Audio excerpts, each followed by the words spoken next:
கட்டளையை பார்த்துருக்கோம், சியாதிருப்பாயாகன்ற கட்டளை. இப்போ மூணாவது நம்ம பார்க்கணும்னு நினைக்கிறோம். லாஸ்ட் 2 இது பார்க்கணும். இந்த மூணாவது இது ஒரு ஆராதிக்கிற செயலாக இருக்கிறது அப்படிங்கிற காரியத்தை நம்ம பார்க்கிறோம். அந்த பொருள் இருந்தா போதும், அதை நம்ம சார்ந்து அதை சார்ந்தே வாழ்ந்துட்டு இருக்கோம். கடவுளை கூட நம்ம நினைக்கிறது இல்லை. நல்ல ஒரு வீடோ, ஒரு நமக்கு தேவையான ஒரு நகையோ, ஏதோ ஒரு பெரிதா நம்ம நினைச்சிட்டு அது மூலமாவே நம்ம வாழ்ந்துட்டு இருக்க மாதிரி நம்ம இருக்கோம். அதை சார்ந்தே தான் இருக்கணுமே தவிர நம்ம கடவுளை சார மாட்டோம். நமக்கு பெருசா இது போதும், இதுக்கு மேல நம்ம இருந்துக்கலாம், இதை வச்சே நம்ம இருந்துக்கலாம் அப்படின்ற அந்த ஒரு நமக்கு தெரியும், இவ்வளவுதான் பணம் வேணும், இவ்வளவுதான் நகை வேணும், இவ்வளவுதான் இருக்கு அப்படின்ற மாதிரி அதுக்குள்ளேயே நம்ம வாழ்ந்து அதையே சார்ந்து இருக்குமே தவிர நம்ம கடவுளை தேடுறது இல்லை. நமக்கு இவ்வளவு வசதியா இருக்கோம்னா அதுக்குள்ளேயே நம்ம இருந்துக்கிறோம். அதை மட்டும் வச்சு சார்ந்து இருக்குமே தவிர நம்ம கடவுளை தேட மாட்டோம். முதல்ல பொருளுக்கு தான் கொடுக்குறோம், வீட்டுக்கு கொடுக்குறோம், நகைக்கு கொடுக்குறோம். இப்படி வெளிப்புறமா இருக்கிறது ஒரு பெருகத்தை கூட சொல்றாங்க. ஒவ்வொன்னே இப்படி அப்படி சார்ந்து இருந்துக்கிறோமே தவிர கடவுளை சார்ந்து இருக்கிற மாட்டோம்.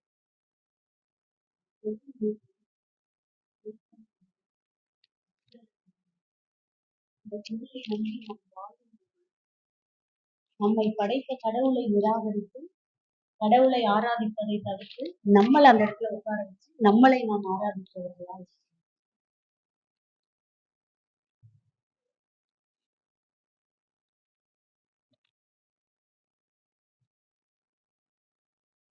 அது இச்சையுள்ள இருதயம் உள்ளவே உண்மையை ஆராதிக்க முடியாது.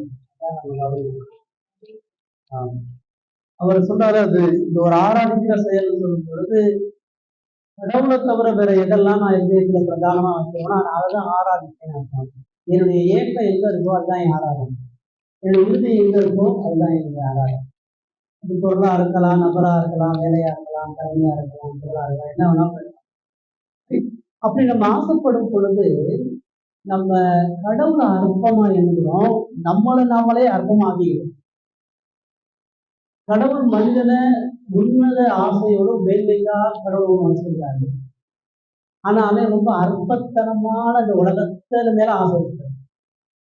கடவுள் அழியாத ஒண்ணு தர்றாரு, இது எனக்கு அழிவுக்கு போகணும். கடவுள் நிரந்தரமான மகிழ்ச்சியை தர்றாரு, இல்லை எனக்கு இன்னைக்கு ஒரு நிமிஷம் மகிழ்ச்சி போகணும். கடவுள்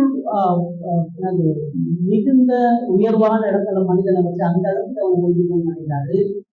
ஆனா அவன் ஒரு சகதியிலே அதிருப்தியா இருக்கிறேன். அதுதான் ஆண்டவர் இச்சை. உலகத்தை நம்ம ஆசைப்படக்கூடிய எல்லா ஆசையும் அப்படிப்பட்ட போலியான ஒரு ஆராதனைக்கு நடக்குது. அது 4வது பாயிண்ட் சொல்றாங்க. 5வது பாயிண்ட் அது தொற்றுகிறதாக இருக்கிறதுனா என்னுடைய இச்சை எனக்குள்ள மட்டும் முடிய மாட்டேங்குது. நான் ஆசைப்படுற அந்த இச்சை இன்னொருத்தனையும் பாதிக்கிறதா இருக்குது. இப்ப நம்ம சயின்ஸ் வளர வளர ஒவ்வொரு பொருளையும் கொண்டு வராங்க.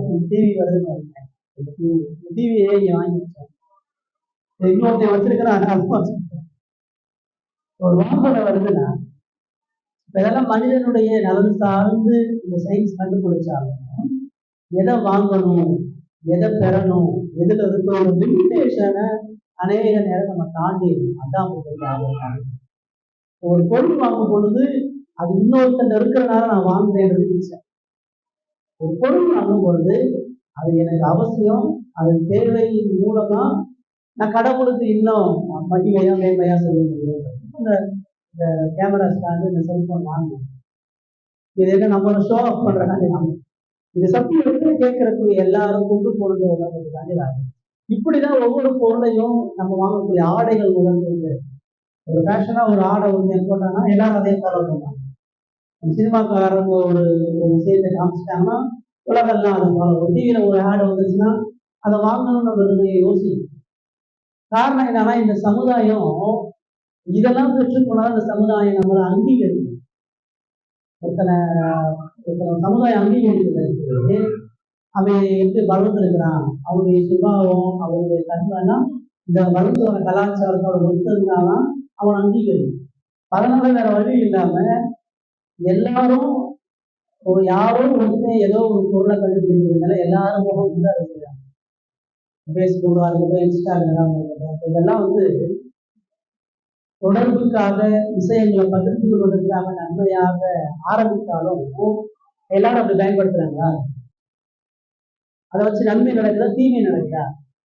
கம்ப்யூட்டரை உருவாக்கும் பொழுது நன்மையான நோக்கத்தை தான் பயன்படுத்தலாம். ஆனா இன்னைக்கு அதை வச்சுதான் நிறைய சீட்டிங் நடக்குது, திருட்டு நடக்குது. அது மனித சுபாவத்தினுடைய இச்சையினுடைய வெளிப்பாடு. இப்ப நான் ஒரு பொருளை வாங்கும் பொழுது அது சுற்றி உள்ள எல்லாரையும் பார்த்துக்கூடியதாக இருக்கிறது. என்னுடைய இச்சை என்னோட அது முடிஞ்சு போகாது. அது ரொம்ப சிறப்பா சபைகள்ல அப்படிப்பட்ட பொருளாசை கட்டாயமே அது விக்கிரக ஆராதனையோடு ஒப்பிடப்படுகிறது. நிருபங்கள் தோறும் பவுல் சொல்றாரு, பிரஜாதி எனப்படும் பொருளாசை உள்ளவனா இருக்காங்க. பொருளாசை ஒரு விக்கிரக ஆராதனை. நம்ம வார்த்தை ஃபுல்லா இன்னொருத்தனமாவே வாங்கணும், இன்னொருத்தனை கம்பேர் பண்ணியே வாங்கணும். அவனுக்கு அது இருக்குமே, எனக்கு இது இருக்கணும். அது வீட்டில் அதை வச்சிருக்கிறான், இவன் வீட்டில் இருக்க பார்த்து பார்த்து வாழ்றதா ஆபத்தான வார்த்தை. இதுதான் பொருளாசை, தான் இச்சு அப்படின்னா. எதையும் வாங்குவதற்கு முன்பாக, அதை பெறுவதற்கு முன்பாக, ஆசைப்படுவதற்கு முன்பாக அது நல்லதா, அது அவசியமா, அதை நான் வாங்குறதுனால கடவுளுக்கு பிரியமா, அதை நான் பயன்படுத்துறதுனால கடவுள் மகிமைப்படுவாரா, இதெல்லாம் கேள்வி கேட்டுதான் நம்ம அந்த கருத்துதான். கீழானவைகள் அல்ல மேலானவைகளை நடக்கும்.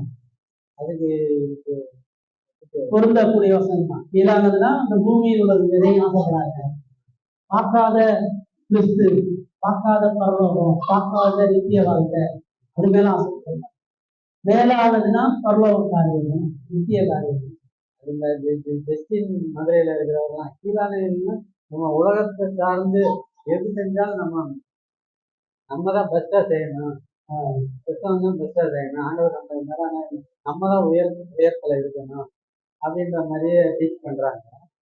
அதனால ஆண்டவர் எதுக்கு சொன்னாரு அப்படின்றத தெரிஞ்சுக்காம இதை உலகத்து பொருள் மேலேயும் பணத்து மேலேயும், பணத்திலையும் முதலீடா இருக்கணும், பொருள்லயும் முதலீடா இருக்கணும் அப்படி பேசுறாங்க. அவங்க பேசுறது எல்லாமே செழிப்பு உபதேசம் தான். செழிப்பு உபதேசம்னா உலகத்துல மனிதன் எப்படி ஐஸ்வர்யமா வாழ்றது, கருத்துல இல்லாம எப்படி வாழ்றது, வெற்றியுள்ள வாழ்றது, இதெல்லாம் ஆண்டவர் எங்கேயும் சொல்லல. இயேசுடைய நோக்கம் இந்த உலகத்துல வறுமையை போக்கணும், தரித்திரத்தை போக்கணும், நோய் இல்லாம ஒரு மனுஷனை வாழ வைக்கணும்னா எதுக்கு பார்க்கணும்? இங்கே எல்லாம் சந்தோஷமா அனுபவிச்சுட்டு போயிட்டாங்க. சிலுவை எதுக்கு மறிச்சாரு? பூமியில நம்ம நல்லா வாழ்றதுக்காக மறிச்சாரு. அப்படின்னா அவர் மறிக்க நம்மளை, அவர் பரலோகத்துல என்ன நம்ம வாழ்க்கை நல்லா தான் வாங்கணும். உங்க வாழ்க்கை இருக்குது, திறமை இருக்குது. இந்த உலகத்துல நான் கஷ்டப்படாம ஆரோக்கியமா வாழ்வதற்கு இயேசு இந்த உலகத்துக்கு வர வேண்டியது. அது முஸ்லீம் நல்லா தான் ஆகலாம். நம்மளோட ஒரு முஸ்லீம் நல்லா ஐஸ்வர்யமா இருக்கலாம், நிறைய பிஸ்னஸ் பண்ணலாம், ஆரோக்கியமா இருக்கிறான், 110 வயசு வரைக்கும் ஜப்பான்ல வாழ்றாங்க, அவனை கடவுள் விசுவாசிக்கிறாங்க. உண்மை சிலுவையுடைய நோக்கமே அது கிடையாது. ஏதோ நமக்கு தெரியுதா பல இடங்களை சொல்லுவேன். ஐந்தாவது அடிமைப்படுத்துகிறது மலருகிறது. அப்புறம் இந்த தாளந்தை கொடுத்து அவரு அதை உருவாக்கி வைக்க சொன்னாரு. உருவாக்காரக்கு புறம்பெயர்பட சொன்னாரு. தாளந்து 3 பேருக்கு தாளந்து கொடுத்தாரு. 2 பேர்த்துக்கு பெஸ்ட்ன்ட்டாரு. ஒருத்தன் அப்படியே கொடுத்ததை நம்ம பத்திரம் வச்சு அவர்கிட்ட கொடுத்துடலான்னு சொல்லி கொடுத்துட்டான். நீ தகுதியே இல்லாத தூக்கி இருந்துல போடுன்னு சொல்லி அவனுக்கு ஏன் தண்டனை சொன்னீங்க? என்ன சொன்னீங்க? அந்த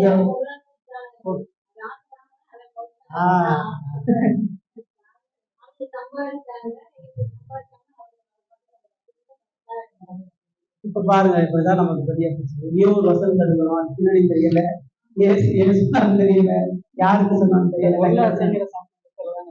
இல்ல அந்த வசனம் பொருளாசையை பத்தி பேசுறாங்க. வரல. இப்ப நீங்க சொன்ன உண்மை இங்க வருது. 10:25 3 உண்மையை சொல்றாரு. 10:20 அதிகாரத்துல ஒரு 10 கன்னிகைகள் உண்மையை சொல்றாரு. 2வது நீங்க சொன்ன தாளந்து உண்மையை சொல்றாரு. 3வது கடவுளுடைய மக்களை விசாரிக்கக்கூடிய ஒரு உண்மையை சொல்றாரு. யார் விசாரிச்சாங்க, யார் விசாரிக்க. இந்த 3 உண்மையும் ஒரே கருத்தை உடையது. அது முதல்ல இந்த 3 உண்மை எதுக்கு சொல்றாரு அப்படின்னா, கடவுளால மீட்கப்பட்ட ஜனங்கள் கடவுள் கொடுத்திருக்கக்கூடிய அந்த மீட்பின் உரிமைகளையும் சாத்தியங்களையும் பயன்படுத்தாமல் இருக்கக்கூடாது. புத்தியீனமா இருந்துடக்கூடாது. கடவுளே ரட்சிப்பார், கடவுளே எல்லாம் பார்த்துப்பாரு, நீ அமைதியா இருக்கக்கூடாது. இப்ப தாளந்து மேல அதான் பிரச்சனை. தாளந்து மேல ஒருத்தனுக்கு 5, ஒருத்தனுக்கு 10, 5, இன்னொருத்தனுக்கு 2 ஏன் கொடுக்க போகுதுன்னா அவன் மோதிர மாதிரி போட்டு அழகு பார்க்கறது இல்லை. கொடுத்த எஜமானுக்கு பொறுப்புள்ளவனா பலனுள்ளவனா அவன் இருக்கணும். மற்ற 2 பேரும் ஏன் வேலை செஞ்சான்? மற்ற 2 பேரும் ஏன் மண்ணில் பொறிச்சு வைக்கல? மற்ற 2 பேரும் ஏன் அமைதியா இருக்கான்னா அவனுக்கு அந்த வேலை என்னன்னு தெரியும். எஜமான் என் கையில கொடுத்துருக்கிறாருன்னா இந்த எஜமான் வரும் பொழுது இதை கணக்குக்குரியதான் நான் ஒப்பு கொடுக்குறேன், நான் பெரிய பொறுப்பாக அப்படின்னு உணர்ந்து அவர்கள் எல்லாம் தொழில் செஞ்சு வியாபாரம் பண்ணி கொடுத்தாங்க. 3வது உள்ளவனுக்கு கையில கொடுக்கும் பொழுது அவனுக்கு தெரியும் எஜமான் எது கொடுத்துருக்கிறாரு, எஜமான் மண்ணில் மூடி வைக்க முடியும், அதன் மூலமா அவன் எஜமானுக்கு திரும்ப பலனை கொடுக்கணும். அவனுடைய சோம்பேறித்தனத்துக்கு அவன் கடினமா உழைக்காம இருக்கிறதுக்கு அதை மண்ணில் போட்டு மூடி வச்சுட்டு அவன் எஜமான் வரும் பொழுது நீங்க கடினமான ஒரு கேட்டதான் கொடுப்பீங்கன்னு சொல்லி நாங்க நீங்களே வச்சுக்கோங்க. பிரச்சனை என்னன்னா கடவுள் கொடுத்த தாளது நேரம் பொருளை கடவுளுக்காக பயன்படுத்த கூடாதுன்ற ஒரு கொடுத்திருக்காரு. கடவுள் அழைத்த அழைப்புக்கு உண்மையுள்ளவன் அறிவிக்கிறாரு. கடினமாக உழைத்து கடவுளுடைய சிந்தனை நிறைவேற்ற அந்த ஓமைக்கும் பொருளாசையை நம்ம ஒப்பிட வேண்டிய அவசியம். பொருள் ஈட்டுதலை பற்றி சொல்லல, அதான் பொருளாசை, அதான் அந்த நோமையே சொன்னீங்க. இந்த இடத்துல ஒரு பொருளாசை சொல்லும்போது அது வல்லமை செய்யக்கூடிய ஆதிக்கமுடையதாக நிச்சயம் வந்து எப்பயுமே அப்படிதான். நீங்க ஒன்று ஆசைப்பட்டு ஆசைப்பட்டீங்கன்னா அதை நீங்க ஆசைதான் படுவீங்க, நீங்க அதை வந்து வெளியே வரவே முடியாது. இந்த குடிப்பழக்கத்துல ஒரு பெரிய பிரச்சனை பார்த்தீங்கன்னா பகல்ல தெளிச்சதுக்கு அப்புறம் ஐயோ இனிமேல் நான் முடிக்கவே மாட்டேன், இவ்வளவு மோசமா நடந்துட்டேன், திரும்ப சாயந்தரம் வரைக்கும் இருக்காங்க, திரும்ப காலையில ஐயோ இனிமே செய்ய மாட்டேன். இப்ப ஏன் அவங்க சொல்றாங்க? அவங்களுக்கு வெளிவரணுன்ற எண்ணம் இருக்கு, அது தப்புன்னு தெரியுது, ஆனா அவையே செய்ய முடியாது. அதுதான் இச்சையுடைய வல்லமை. பிசாசு அந்த ஆதாம் ஏவாதான் திரும்ப திரும்ப நல்லா கவனிக்கணும். அந்த பழத்தினுடைய இச்சைய அவனை தூண்டி விடுறான். இந்த சாப்பிட்டேன்னா நீ கடவுளை போல ஆயுதம், கடவுளுக்கு இணையாயுதம் சொல்றாங்க. அதுக்கப்புறம் அந்த பழத்தை பறிச்சு சாப்பிட்ற வரைக்கும் அவன் ஓயவே இல்லை. அவன் பறிச்சு தின்னு முடிச்சுட்டு கடவுளுக்கு எதிராக அவங்க இச்சை உள்ள வரும் பொழுது அது நம்மளை அடிமைப்படுத்துகிறதாக அது எந்த ஆசையும் நம்ம கிட்ட உள்ள வச்சா நம்மளால கட்டுப்படுத்தி நிற்க முடியாது. சினிமா பார்க்கறதா இருக்கலாம், மொபைல் நோக்கிறதா இருக்கலாம், ஒவ்வொரு இச்சையான பாவம் பழக்கத்தையும் மனிதனால ஒருபொழுதும் நிறுத்தவே முடியாது. கடவுள் மட்டும்தான் நிறுத்துவதற்கான கடவுள். அதுதான் பாவத்தினுடைய வல்லமை, அதிகம். இருமும் காந்தமும் ஒட்டி இருக்கிற மாதிரி பாவம் இச்சையும் ஒட்டி இருந்தது. அதுல ஒருபொழுதும் வெளிவர முடியாது அப்படின்றத பிரதானமா சொல்றாரு. நம்முடைய வாழ்க்கையில அது பழக்கமாயிடும். இச்சை பழக்கமாயிருச்சுன்னா அது சரின்னு நம்ம சொல்லாது. எந்த ஆசையும் நம்ம எதிர்த்து தொடர்ந்து செய்யப்படும் பொழுது முதல்ல ஒரு குற்ற உணர்வு இருக்கும், 2வது குற்ற உணர்வு கம்மியா இருக்கும், 4வது குற்ற உணர்வு கேட்கும். அந்த பாவம் வந்து நமக்கு நியாயமாகும், சரியில்லை. எல்லா திருடு போல எல்லாத்தையும் பார்த்தீங்கன்னா முதல் செய்யறப்ப மட்டும்தான் பயம், 2வது செய்யறது பயம், 3, 4, 5, 6 கொலை பண்றது திருடுறாங்க பார்த்தா பயமே இல்லை. அந்த குற்ற உணர்ச்சி பழுக்கப்படும். அப்போ முற்றிலுமா பிசாசுடைய ஆளுநர்கள் அடிமைத்தனத்துக்குள்ளமா இருப்பான். அதெல்லாம் நம்ம நிச்சயம் செய்யணும். அது வந்து இறுதிய வெறுமையும் திருப்தியற்ற தன்மைனா கொண்டு போயிடும். 6வது ஒரு காண இயலாத பாவம்னா 10 கட்டளைகளை இது ஒண்ணுதான் வெளிப்படையா தெரியாது, மற்ற எல்லா பாவமும் வெளிப்படையா தெரியும். விக்கிரக வழிபாடு, ஓய்வு நாள் ஆசரிக்காம கீழ்படியாக கொலை, திருட்டு, பொய் இதெல்லாம் வெளிப்படும். இச்சை வெளியே தெரியாது, அது உள்ளான இருதயத்துல அமைதி. அதான் பவுல் சொல்லும் பொழுது நியாயப்பிரமாணம் சொன்னதுக்கு அப்புறம் தான் இச்சை பாவம் வெளிப்படுறாங்க. நியாயப்பிரமாணம் இல்லைன்னா இச்சைன்ற பாவத்தை சொல்லி விளக்கப்படுத்தினாதான் மனுஷங்க ஒரு பாவமாக இருக்கும். அது வரைக்கும் அவங்க இருதயத்துல ஊறி போனதாக இருக்கும் சொல்றாரு. இப்ப 7வது விசுவாசத்தை மறுதளிப்பதில் வேறாகும். கடவுளுடைய உண்மைத்தன்மை, கடவுளுடைய பரிசுத்தம் இதெல்லாம் ஏன் சொல்றதில்லை? இது பரிசுத்த குறித்த போதனைலாம் ரொம்ப குறைஞ்சு போச்சு. இது பரிசுத்தமே சொல்றது. பரிசுத்தம் எது நீங்க சொல்லணும்னா பாவம் என்னன்னு சொல்லலாம் தெரியும். பாவம் எவ்வளவு மோசம்னு சொன்னா நீங்க பரிசுத்தத்தை புரிந்து கொள்ளவே முடியும். பாவத்தை குறித்து ஏன் சொல்றது இல்லைன்னா, பாவத்தை குறித்து சொன்னா மனித இருதயம் காயப்படும். பாவத்தை குறித்து சொன்னா மனித இருதயம் துக்கப்படும். அப்ப கட்சிக்கு யார் வரணும்? அப்ப என் சபைக்கு கூட்டம் வரணும்னா நான் பாவத்தை பத்தி சொல்லாம அவருடைய நன்மையை பத்தி சொன்னாதான் கூட்டம் வரும். அதனால நீங்க கேட்கக்கூடிய டிவி பசங்க எல்லாம் நிறைய கேட்டு பாருங்க. நீங்க அந்த செய்தியை கேட்கும் பொழுது உங்களுக்கு உணர்ச்சி வரும். ஒரு வெற்றியுள்ள ஒரு வாழ்க்கை, ஒரு கஷ்டம் இல்லாத வாழ்க்கையை சொல்லுவாங்க. உங்க பரிசுத்தையும் உங்க பாவ சுபாவத்தையும் நீங்க கடவுளுக்கு இருக்க வேண்டிய அந்த உண்மை தன்மையெல்லாம் அங்க இருக்காது. ஏன்னா அதெல்லாம் சொன்ன ஆட்கள் வர மாட்டாங்க, பாவம் கம்மியாயிடுவாங்க, காணிக்க வராது, சர்வே பண்ண முடியாது. அதனாலதான் அந்த வசனம் சொல்லுது, அவர்கள் செழித்துணவுள்ளவர்களாகி மனிதர்களுக்கு பிரியமான போதனைகளை அவர்கள் சொல்வார்கள். அவர்கள் பாதுகாப்பு, முன்னேற்றம், நல்வாழ்வு, பணத்தை சேகரிக்கிறது இதை குறித்து அதிகமா பேசுவார்.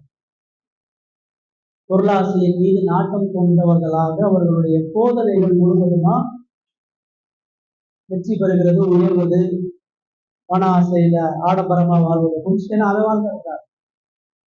நல்லா கவனிச்சு பாத்தீங்கன்னா பிரபலமான போதவர்களுடைய உதயங்கள் ஒரு மிக உயர்ந்த கோட் போட்டணும்.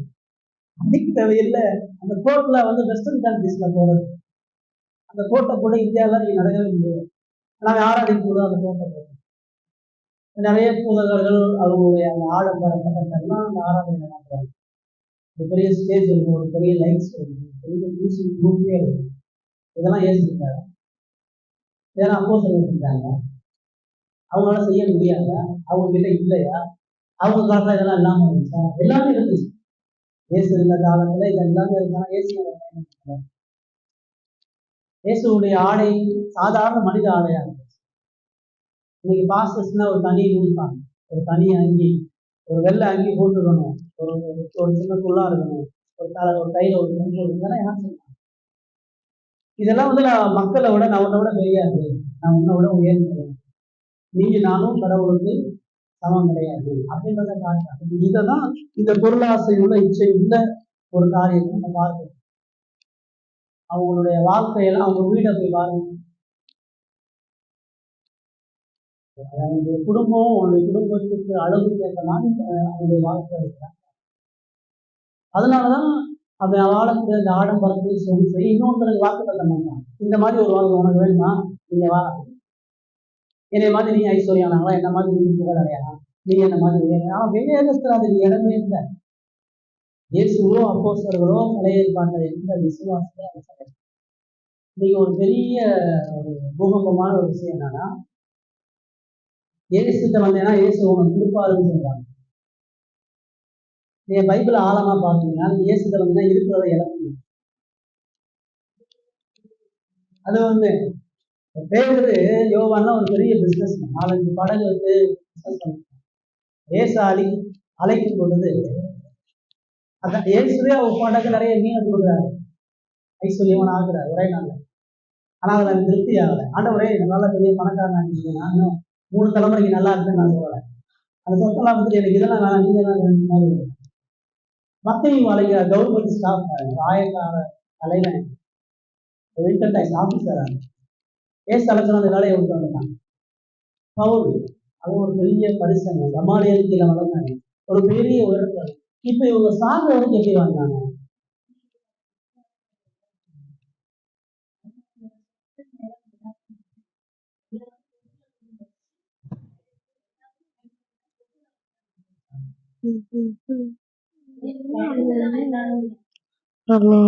எல்லாமே அவர் தொழில் பண்ணிருக்கிறாரு, அவர் பரிசையாளர் இருக்கிறாரு. ஆமா, அது என்னன்னா அவர் ஊழியர் பண்ணும்போது சபை அவரை கவனிக்கணும், சபை அவரை போசணும். அவரு சபையில இதை குறித்து கேட்கல. அதனால என்ன பண்றாரு, அவர் கூடார வேலை பார்த்து, சாப்பாட்டு கூடார வேலை பார்த்து சாயந்தரம் பசங்க பண்ணாங்க. பொருந்தியல் அவர் எழுதுறாரு, நீ யாரும் என்னை கனப்படுத்தல, நீ யாரும் எனக்கு சம்பளம் கொடுக்கல, ஆனா நான் உங்களுக்கு முன்னுதாரணத்தை காரணத்தை தாண்டி என் கையால வேலை பார்த்து உங்களுக்கு கொடுத்துருக்காங்க. இதெல்லாம் நீ பார்க்கணும். அதான்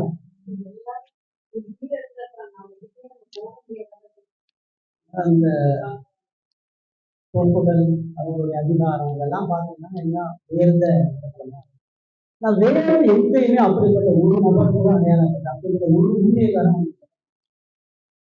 இப்போ நம்ம பார்க்கக்கூடிய பார்வை வேத பிரகாரமா இருந்துச்சுன்னு சொன்னா போதனையெல்லாம் கவனிச்சு கேட்கணும். எதை சொல்றாங்க, ஏசு எங்கேயாச்சும் கொடுத்தாரா, ஏசு எங்கேயாச்சும் நீ சரி பார்க்கிற உனக்கு உபத்திரமே யாராவது சொன்னாரா? கிறிஸ்து இயேசுக்கு உட்பட்டவர்கள் யாவருக்கும் உபத்திரம் உண்டுன்னு தான் சொன்னாங்க. பாடு இல்லாம மகிமை கிடையாது. இது பாடுகளே சொல்றது, ஃபெயிலியர்ஸே சொல்றது இல்லை, எல்லாமே சக்சஸ் சொல்றாங்க. வேத சொல்றது இந்த உலகத்துல உனக்கு ஃபெயிலியர் தான், உலகம் உன்னை பகைச்சு ஆச்சரியப்படாதுங்க. உலகம் என்னைய பகைச்சுச்சுல உன்னை மட்டும் எப்படி அங்கீகரிக்கும்? உலகம் என்னை வந்துச்சுல உன்னை மட்டும் எப்படி அங்கு செலுத்தும்? உலகம் என்னை சிலுவையில் இருந்துச்சுல உனக்கு மட்டும் எப்படி சிங்காசனத்தை கொடுக்குது? இயேசுடைய 12 அப்போஸ்தலர்களும் ரத்த சாட்சியாக இருந்தாங்க. யாருமே இந்த உலகத்துல பெரிய பதவியில இருக்கிறது, எல்லாருமே ரத்த சிந்தி தான் மனிதன். உலகத்துல உண்மையான சபை ஏற்படுத்தப்பட்ட எல்லா இடத்துலையும் ஒரு கூட்டம் ரத்த சிந்தி, ஒரு கூட்டத்துடைய ரத்த பலியில தான் ஒரு சபை கட்டப்படும். நீங்கள் நானும் கடவுளுடைய ராஜ்யத்துக்கு இலக்காக பாடுபடாம கடவுளுடைய மகிமையில பிரவேசிக்கவும் முடியாது, கடவுளுடைய மகிமை வெளிப்படக்கூடாது. அதுதான் 2வது இதுல அவர் என்ன சொல்றாருன்னா, போதும் என்கிற மனதோடு வாழணும், உலகத்தார்களை போல சபை தலைவர்களும் மக்களும் ஆடம்பர வாழ்க்கையை வாழக்கூடாது அப்படின்னா. கடவுளை முக்கியத்துவப்படுத்துறவங்க ஆரோக்கியமான உபதேசத்தை போதிப்பாங்க. அந்த ஆரோக்கியமான உபதேசம் என்பது மக்களை கண்டிக்கிறதா, சீர்படுத்துகிறதா, நல்வழிப்படுத்துகிறதா, பரிசுத்தப்படுத்துகிறதாக இருக்கும் அப்படின்றத சொல்றோம். அதுலதான் கடவுள் நன்மை பண்றாங்க. இப்ப கடைசியா நம்ம 8வது வாசம் முடிக்கலாம். ஒரு விஷயத்தை நம்ம கவனிக்கணும், விசுவாசிகள் பணக்காரர்களாக இருக்கக்கூடாதுன்னு ஆலோசனை. ஆபிரகாம் பணக்காரன், சாலமோன் பணக்காரன், புதிய ஏற்பாட்டுல பர்னபா பணக்காரன். ஆண்டவருக்கு என்ன சொல்ல வர்றாருன்னா, பணம் வச்சிருக்கிறதோ பணக்காரனா இருக்கிறதோ ஆண்டவர் பாவம். ஆனா அந்த பணத்தை தேவ மகிமைக்காக பயன்படுத்துற இல்லாம இருக்கிறதா பாவம். பண இச்சை இல்லவனா இருந்தாருங்கிறதான் வேதம். ஆக்கில் ஆபீஸ் இல்லாத அனனியா சத்திரார் அப்போஸ்தலர் 5வது எல்லா அப்போஸ்தலர்கள் விசுவாசிகள் யாரும் சொத்தை வச்சு அப்போஸ்தலர் பாதத்துல வைக்கிறாங்க. அனனியா சத்திராலும் அவங்களுடைய சொத்தை விட்டு பாதத்துல வைக்கிறாங்க. ஆனா ஆண்டவர் அவங்க உரையிலிருந்து அடித்து சாகடிக்கிறார்.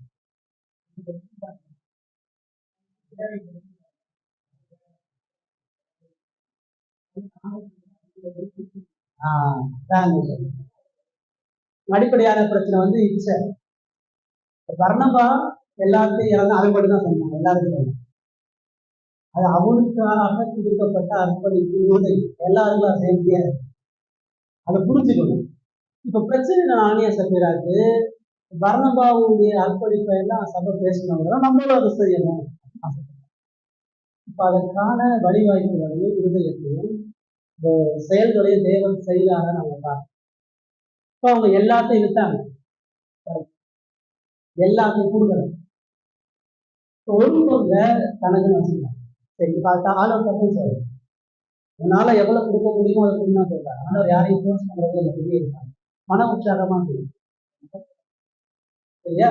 மனசுதான் நமக்கு எல்லாத்தையும் விற்று இப்ப 10 கோடி விற்று அதுல அவங்க 100 ரூபாய் கொடுத்தா கூட ஆளு சந்தோஷமா இருப்பாங்க. இப்ப அங்க எவ்வளவு கொடுத்தாங்கன்றது முக்கியம் இல்லை, எப்படிப்பட்ட ஹிருதயத்தோட கொடுத்தாதான் முக்கியம். அவங்க என்ன நினைச்சிட்டாங்க, எல்லாத்தையும் விற்று சபைக்கு முன்னாடி பர்னபா போல எல்லாத்தையும் நாங்க கொடுத்தோம் அப்படின்னு காட்ட நினைச்சாங்க. இப்ப அந்த இச்சையும் உண்மை தன்மை தான் ஆண்டவருக்கு தெரியல. இவ்வளவு வித்தோம், இந்த பாதியை நாங்க எங்களுக்கு தேவைக்கு எடுத்தோம், இந்த பாதியை கடவுளுக்கு தெரியும். கடவுள் உண்மையை பார்ப்பாரு, அந்த குறைவானதெல்லாம் அவங்களுடைய அர்ப்பணித்து பார்ப்பாரு. அவங்களுக்கு பிரச்சனை என்னன்னா, ஆதி வஞ்சகமா வச்சுக்கிட்டு எல்லாத்தையும் நாங்க கடவுளுக்கு காட்டினாங்க. உள்ள இருக்கக்கூடிய இச்சையை மறைச்சு நாங்க சந்தோஷமா இருக்கிறோம்.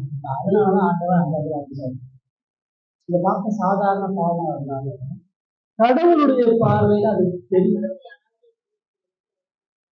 அது அவங்க மனைவிட்டு வந்து கேட்கும்போது அவளும் ஆமா ஆமா பேருக்க ஆமா ஆமா கணவன் செத்த உடனேயே திரும்ப அவனுக்கும் அவளை கூப்பிட்டு கேட்க அவளும் ஆமா ஆமா விளையாட்டு ரெண்டு பேரும் ஒரே இசையுள்ளவர்களா இருந்தவர்களாங்கிறதுனால தேவன் ஒரே நடிச்சார்.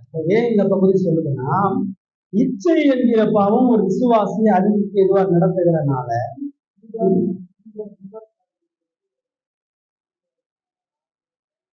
ஆமா உண்மையே அதேதான் அங்கேயும் அதான் பண ஆசை இச்சை உள்ளவனா இருக்கிறனாலதான் ஒரு ஸ்திரீ ஒரு கையில வந்து இயேசு மேல ஊற்றும்போது அவர் சொல்றாரு அடக்கம் பண்றதுக்காக விரும்புறாங்க. அவர் தொந்தரவு பண்ணாங்க. விலகி இருந்த பொருள் ஆனா அவங்க எவ்வளவு அர்ப்பணிப்போட செய்யறாங்க. அதுக்கு பின்னாடி ஒரு பெரிய நோக்கம் இருக்கு. மரணத்தை அவன் நம்புறான். நான் சாக போறேன், நான் மறிக்க போறேன், விடுதலை அதை பாரு. அவனுக்கு என்ன பிரச்சனை? ஐயோ இவ்வளவு தையில வேஸ்ட் ஆச்சு, இது விட்டு எவ்வளவு பணம் வச்சிருக்கேன் அப்படின்னு. அதுதான் ஆண்டவர். அது என்ன நம்ம அருமையா சத்திராவுடைய வாழ்க்கையிலே ஆண்டவர் அதான் அவர் சொல்றாரு, இப்படிப்பட்ட இச்சை உள்ளவர்கள் விசுவாசம் சொல்லி வாழ்ந்தாங்கன்னா நீ அவர்களை கண்டு எச்சரி. அவர்கள் தொடர்ந்து அந்த பாவத்தில் நினைத்திருக்கும் பொழுது நீ பார்க்கலாம். விசுவாசம் சொல்றாங்க, எப்ப பார்த்தாலும் பணத்தை இவ்வளவு கடன் இருக்குங்க, அது இருக்கு, இது இருக்குங்க, இப்படி செஞ்சோம், அதை போய் பணத்தையும் பொருளை மட்டும் நாங்கள் வேலை செய்யணும். அதுலயே அவனுடைய இச்சை என்னன்னு வெளிப்படுத்துறான். ஆண்டவர் போதான் இருக்கிறோம், ஆண்டவர் தான் எங்களை பாதுகாக்கலாம் சொல்லிட்டு, ஆனா தன் நிலையில அது ஒருபோது திருப்தியான இருக்கணும். அவனுடைய இருதயம் வேற எங்கேயோ வேற எங்கேயும் ஆசைப்படுறது. அதான் சொல்றாரு. அப்படி ஒருத்தர் இருந்தான்னு சொன்னா 2 குழந்தைய எல்லாத்துலயும் சொன்னார். பண ஆசை எல்லாத்துக்குமே வேற. பணம் இருந்துச்சுன்னா எல்லா பாவமும் போகும். நீ எல்லா பாவத்தையும் சுலபமா செய்யறதுக்கு பணம் ஒரு கடி. பணம் இருந்தால் விபச்சாரம், திருடு, கொலை, புகழ் எல்லாம் ஒட்டுமொத்தமா வந்துடும். சில நேரம் ஆண்டவர் வறுமையில வச்சதுக்கு நன்றி சொல்ல மாட்டான். ஆண்டவர் கஷ்டத்திலேயே பாடுகளை வச்சதுக்கு நன்றி சொல்லுவார். ஏன்னா பணமா இருந்தா நம்ம ஒவ்வொரு ஆட்டம் ஆடுவோம்.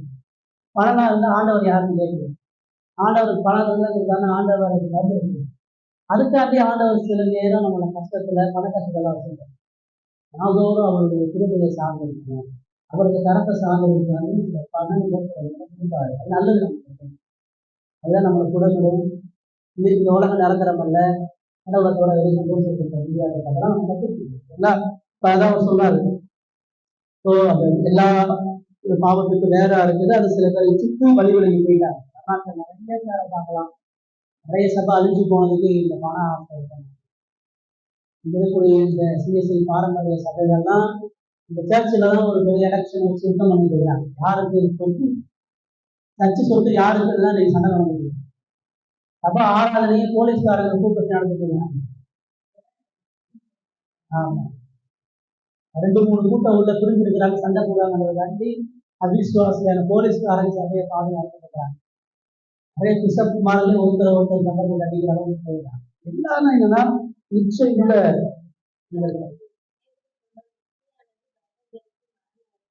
யார் சொல்றா? பேருக்கு சொல்றாங்க.